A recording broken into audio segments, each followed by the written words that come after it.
more than I can with your memory, and some of these computer games, I can't touch you. And they kind of showed him. The first step was to visualize the rewards for being able to talk to your friends and use these songs. And the message that the young people taught Barack was amazing. They said they visualized rewards with their friends, hanging out together, being able to recite the same words, word for word, in sequence. No paper, no notes.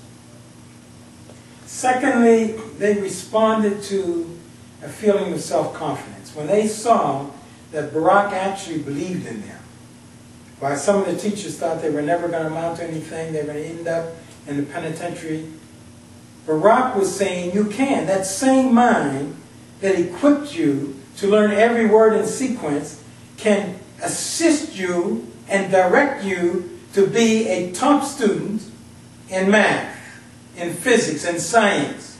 So that same enthusiasm, when you heard that record and your friend said you got to know the words, you have to remember the same thing. No dropouts, no flunkouts. Honor grades will make you feel good, like black youth should. And Bill can remind Barack of the kind of interaction, the kind of motivation that he derived from black youth, and they in turn derived from him. And as a result, Barack said, I can do more if I were a senator. And then in the state of Illinois. Then he said, I can do more for the youth in the entire country if I were a senator in Washington, D.C. And then the ultimate.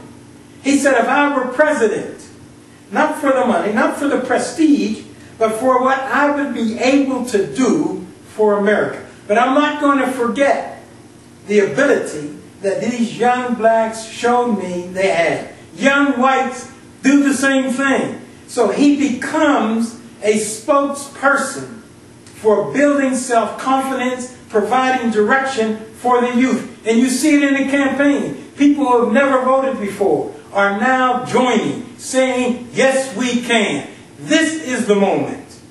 Bill is just reminding Barack of those experiences that are similar to his own and provide the basis for why Bill began to respect Barack early on, and while he is now prepared to endorse Barack Obama to be the next president of the United States of America. After that intro, Bill then begins to give him advice, like the father that Barack always wanted to have. And he's going to let the audience know that I'm going to talk to Barack now, not politician to politician. I'm going to talk to him as a father would talk to his son, as a brother would talk to an older brother. I want to talk to him as a man of destiny. I want to tell him this may well be one of the most ruthless campaigns in the history of America. I want to tell him a little bit about globalization that I have seen traveling all over the world. The Chinese are converging with India, and they're converging into Africa and Latin America. And Barack has a unique perspective to make sure that America is a part of this globalization process. A part and parcel. And America has a great contribution to make. America has features of its religious and intellectual and social and economic and political institutions that will contribute to globalization and enable the country to be not only a part of globalization, but to be one of the primary leaders. Barack can do that, but he has to be on guard.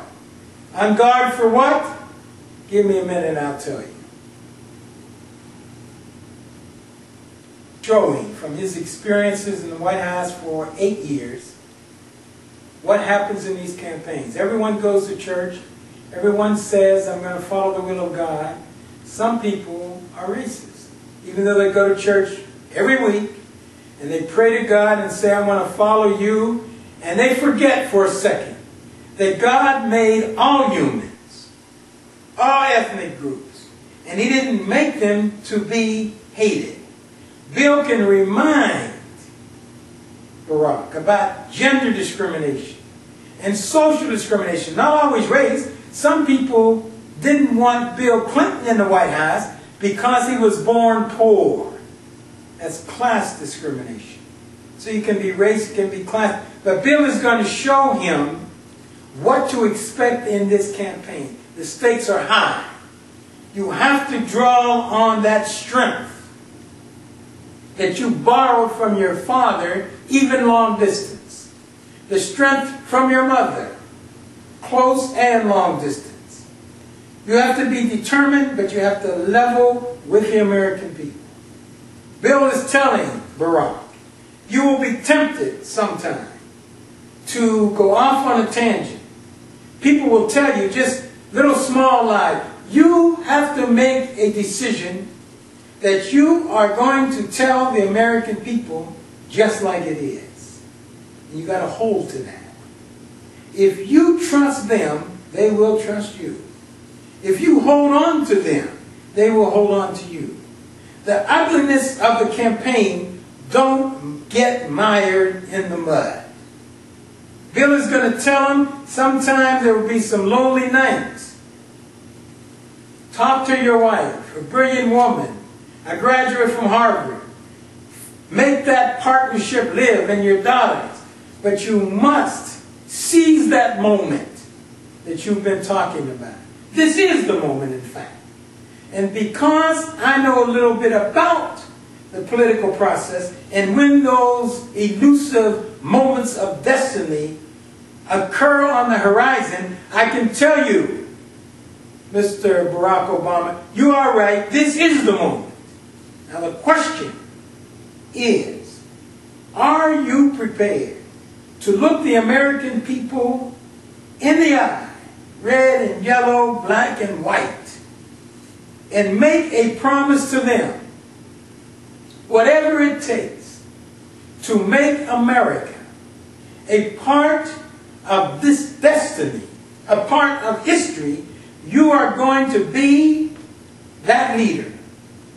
And all of the internet outlets that you have in America today to raise money more than anyone, to communicate with young people and old people and rich people and poor people and white people and black people, that mobilization of communities that you have threaded together through the internet.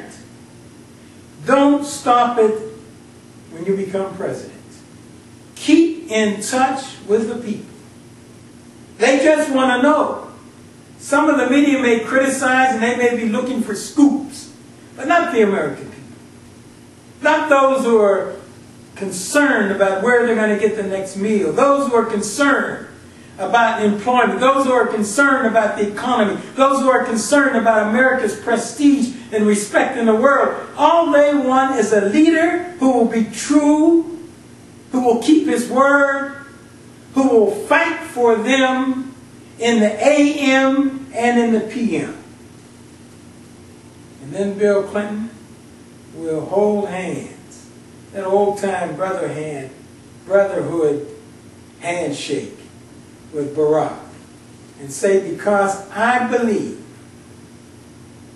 that you will keep your word to the American people, and you will be faithful to the Constitution, I hereby, William Jefferson Clinton, endorse, embrace you as not only the leader of the Democratic Party, but as the next President of the United States of America. That's the message. When? You should do it on the 4th of July. How? I've just given a little outline. The rest is up to you, the public, and it's up to William Jefferson Clinton and Hillary Rodham Clinton. Do it while it's hot. Thank you very much.